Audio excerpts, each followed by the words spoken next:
Comment allez-vous mesdames et messieurs, j'ose espérer que vous vous portez à merveille. Aujourd'hui nous sommes là présentement afin de parler de Spider-Man Beyond the Spider-Verse. Et afin de regarder cette vidéo dans les meilleures conditions, il faut avoir vu Into et Across the Spider-Verse. Dans le cas contraire, fuis pauvre fou. Ok, c'est bon, je suppose que tu as capté. Toutes les personnes qui sont encore ici veulent être spoilées ou savent déjà ce qu'il en est. Et nous allons débuter tout de suite en parlant de Miles Morales, mais de la Terre 42. Vous le savez, lors du speech de Spot, nous avons l'évocation du fait qu'ils ont récupéré malencontreusement une araignée de la Terre 42 qui est arrivée directement sur la Terre 1610. Et cette araignée devait initialement piquer Miles, on le voit dans le flashback, ou en tout cas dans l'explication. Et ça en a découlé énormément de choses, puisque si tu changes quelque chose dans le passé, ça va évidemment changer quelque chose pour le futur. Donc sachant qu'il devait être piqué, eh bien tout ce qui était idyllique dans le monde de Miles que nous connaissons ne l'a pas été dans l'univers 42. Donc son père est mort, son oncle est toujours en vie et lui devient le Prowler. Et on a l'impression que New York est un petit peu devenu l'équivalent de Gotham, entre guillemets. Et ce qui est assez intéressant, c'est que lorsque nous découvrons Miles de la Terre 42 pour la première fois, eh bien il demande à notre Miles, est-ce qu'il a toujours son père? Il lui dit oui, et tu comprends supposément qu'il va essayer de se servir de ça afin d'aller voir son père dans une autre dimension. Ce qui peut être hyper intéressant, parce que j'avais imaginé certaines choses. En effet, le Miles que nous connaissons n'a pas de tresse. En fait, il suffit au Miles de la Terre 42 d'enlever ses tresses et de se faire passer pour le Miles qui est enfermé dans la dimension 42. Et donc d'aller dans la dimension où il a encore un père, ou en gros, c'est l'histoire d'Into the Spider-Verse. Et donc de se faire passer pour le Miles qu'il n'est pas. Et peut-être qu'en réalité, au début, là où je m'étais dit qu'il aurait pu être totalement méchant et mourir par la suite, en réalité, je pense que ça peut être hyper intéressant de se dire qu'il puisse passer de méchant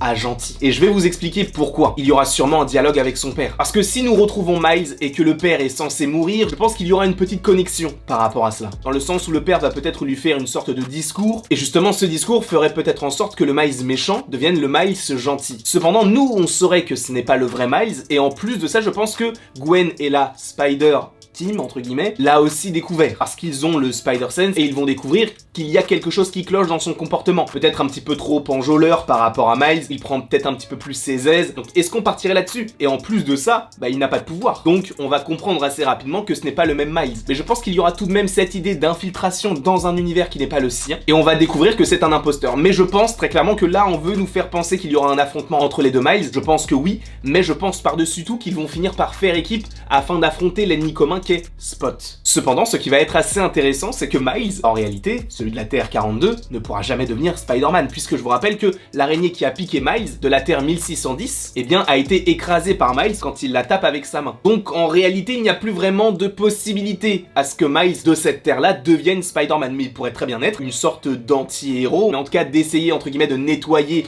la ville de la pègre ou des différents méchants, et que le Prowler dans cet univers devienne, entre guillemets, le grand super-héros. Et d'ailleurs, par rapport à cela, je me suis dit que ça pourrait être hyper intéressant d'avoir un spin-off sur lui. Parce que l'histoire est totalement différente. En fait, le fait d'avoir d'immenses univers, ça permet de faire des films hyper intéressants sur plein de dimensions différentes. Apparemment, on aurait bien un film sur Spider-Gwen, Spider-Woman, et si on a un film spin-off à Into, Across et Beyond the Spider-Verse sur le Prowler, personnellement, je prends tout de suite. Mais vraiment, je paye pour aller le voir, parce que de voir le Prowler avec toujours son oncle qui puisse possiblement l'aider dans sa quête afin de sauver un petit peu cette ville, passe par exemple au Docteur Octopus ou un Rhino, qui seront évidemment différents des univers qu'on a connus. Personnellement, je prends ça 1000 fois. Je trouve que ce serait hyper intéressant. Après, est-ce que ce sera le cas ?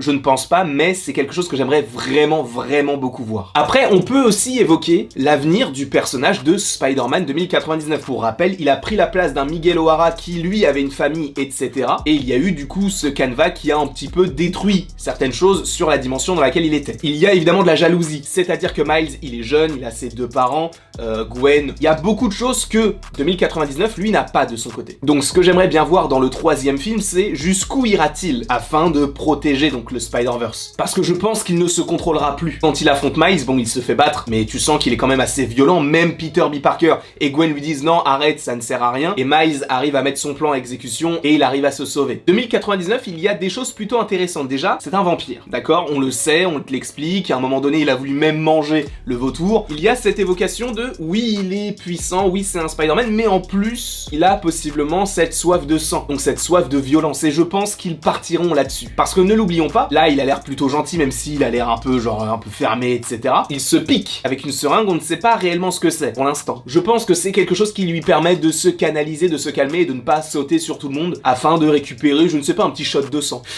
Attends, tu es B négatif? Donc j'aimerais vraiment comprendre pourquoi est-ce qu'il se pique. Est-ce que c'est en lien avec le fait qu'il essaie de se contrôler? Est-ce que c'est autre chose? Est-ce qu'il pourrait se transformer en un truc un petit peu plus gros? Alors je ne dis pas physiquement qu'il pourrait changer, mais est-ce que dans sa tête il pourrait vriller? Parce qu'au fur et à mesure du film, tu sens que ses yeux sont de plus en plus rouges, et donc il n'a pas l'air super sympa, hein, on va pas se mentir. Mais donc tu sens que lui, en fait, n'a pas vraiment d'univers auquel se rattacher. Il peut rester évidemment dans le lobby, donc sur sa terre 928. Je pense qu'il peut y avoir de sa part une sorte de sacrifice. Je pense que sachant qu'il a déjà perdu quelqu'un à cause du Spider-Verse, s'il y a un nouveau Uncanva et que justement Miles puisse perdre quelqu'un, lui je pense qu'il pourrait se sacrifier afin de le sauver. Mais nous supposons qu'il y aura une solution à tous ces Canvas qui se créent. Est-ce que ce ne serait pas 2099 qui arrive à sauver le père de Miles, qui crée un nouveau Canva, mais qu'il finisse du coup par mourir, lui qui a tout perdu, mais qui a essayé de faire en sorte que certains Spider-Man puissent toujours avoir ce qu'ils ont. Même si je suppose qu'on ne partirait pas nécessairement sur sa mort, mais je trouve que ça pourrait être hyper intéressant de se dire, ok, voilà ce qu'il a perdu et voilà ce qui va tout tenter afin d'essayer de faire en sorte que personne ne perde rien. C'est chaud quand même comme phrase, non? Sachant qu'on sait encore une fois que les Canvas arrivent entre guillemets à être neutralisés, on l'a vu à Mumbattan. Je ne sais pas, je me pose encore des questions concernant cela et c'est pour ça, on est dans une phase théorique. Ensuite, j'aimerais réellement bien évoquer avec vous le personnage de Spot. Vous le savez, je vais pas vous réexpliquer son histoire, mais Spot, c'est l'ennemi juré de Miles Morales. C'est comme ça qu'il se définit, et le fait que l'immeuble s'écrase sur un enfant, mais que Jeff, donc le père de Miles, soit là pour la sauver et donc se sacrifie pour elle, eh bien c'est censé arriver. Et ce qui est assez intéressant, c'est que c'est causé par Spot, donc c'est censé arriver. Cependant, comme je viens de vous le dire, je ne pense pas qu'on partirait sur la mort de Jeff. Il a déjà perdu son oncle, même s'il est vrai que la mère de Miles dans ce deuxième opus a pris une ampleur assez grandissante, mais je ne vois pas deux Miles perdre leurs deux pères, parce qu'on a déjà le Miles 42 qui a perdu son père, et je ne vois pas notre Miles le perdre aussi. Cependant, on se dit, mais Spot, il est inarrêtable, il se balade partout dans le multivers, il est hyper puissant, mais comment l'arrêter? Je pense que ça va être un petit peu comme pour Electro, c'est-à-dire qu'Electro, dans The Amazing Spider-Man, le destin d'un héros, il n'arrive pas réellement à contrôler sa puissance. Là, on sent qu'il arrive un petit peu à manier son pouvoir, mais est-ce qu'il aura la capacité de vraiment contrôler tout ce qu'il est capable de faire? Je ne pense pas. Je pense qu'il pourrait imploser et donc disparaître sans laisser de traces. Et donc que le côté multiversel, ou en tout cas Spider-Versel, terminerait donc son premier chapitre par Spot, qui donc finirait par imploser. Quand je te dis premier chapitre, je te dis qu'il peut y avoir un deuxième chapitre. Parce que Anto nous l'a déjà expliqué, mais par rapport au Spider-Verse, on peut évoquer les héritiers. Là, on t'évoque le Spider-Verse comme étant quelque chose qui puisse être contrôlé par un personnage qui vient d'avoir ses pouvoirs, mais est-ce qu'on ne pourrait pas avoir une famille comme les héritiers qui puissent être là depuis des années et qui se disent ok, c'est le moment d'agir? Moi je me dis pourquoi pas. Et donc que l'on ait à la fin de Beyond the Spider-Verse un teasing mais léger des héritiers qui, pour rappel, essayent de récupérer les animaux totems, enfin, en tout cas les araignées totems, et donc de tuer les différents petits Spider-Man. Voilà les différentes petites théories que j'avais concernant Beyond the Spider-Verse. Évidemment il y aura d'autres vidéos en lien avec cet univers parce que il y a beaucoup de choses à dire, et notamment par rapport au MCU, je vous expliquerai tout cela un petit peu plus tard. Bref, je vous apprécie fortement, merci beaucoup à vous d'avoir regardé cette vidéo, et n'hésitez pas à l'aimer, à la partager, à la commenter et à vous abonner. Cela me ferait évidemment extrêmement plaisir, et après tout ceci, il ne me reste plus qu'à vous dire à la prochaine pour la prochaine.